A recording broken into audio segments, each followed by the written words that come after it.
ॐ महालक्ष्मी च विद्महे विष्णुपत्नी च धीमहि तन्नो लक्ष्मी प्रचोदयात्।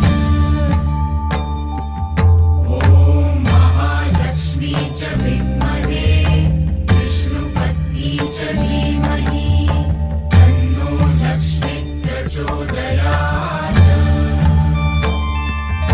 ॐ महालक्ष्मी च विद्महे विष्णुपत्नी च धीमहि तन्नो लक्ष्मी प्रचोदयात्।